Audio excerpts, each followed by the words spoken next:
Hello, everyone. This is Ricky Baez from Baezco Learning and co-host of the HR Talk podcast. About a week and a half ago, the EEOC put out some guidance to help organizations, HR, and business leaders have guided conversations with their employees regarding their concerns and the coronavirus. Unless you've been living under a rock, the past week, the media, social media, everywhere you turn, everybody is talking about this virus. Even if you haven't been watching the news, if you just simply go out to the supermarket to get, toilet paper, eggs, milk, cheese, whatever the case may be, you're going to find that the shelves are empty, mainly because people are overreacting, underreacting, regardless of where you are on that spectrum. One thing is for sure. There are some employees and just regular citizens who are genuinely concerned of the unknown.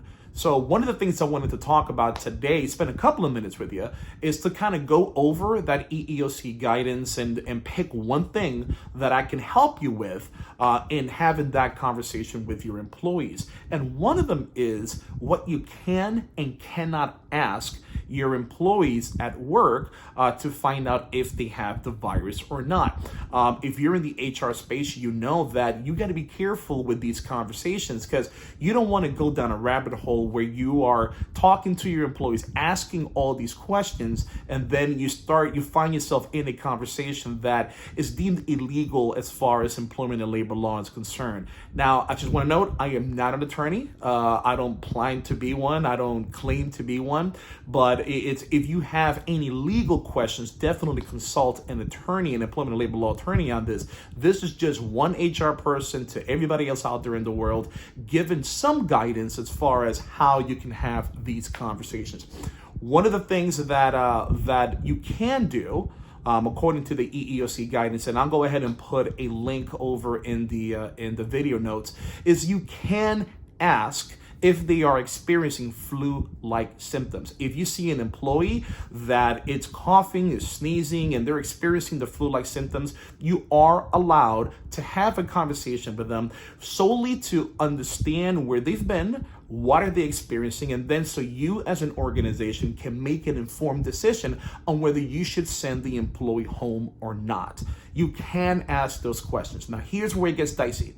If you start asking those questions and the employee reveals to you some kind of pre-existing condition, pre-existing disability that by law you're not supposed to know, you're not supposed to ask, you have to be careful with that conversation because now you are going to make a decision on whether you are sending that person home based on their pre-existing condition. You have to be careful with that. So if you run into that situation, I highly encourage you to connect with your HR professional or contact an attorney to help guide you in those next steps. So again, you are allowed to ask flu questions on whether they have the flu, but if that conversation goes down the path to where they're telling you that it's one example would be that if they had cancer, unfortunately, and they're going through chemo, and every time they go through chemo, their immune system drops, and they tell you they're not experiencing those symptoms, but because of the chemo,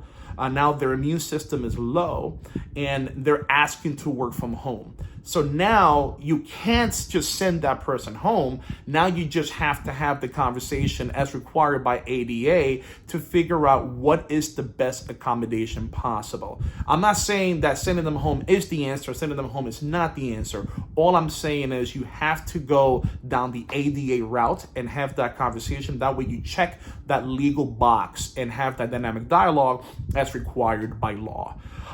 So there are plenty other things in that guidance. I'll go ahead and put it in the show notes. If you have any questions, please give me a call. My team is here for you.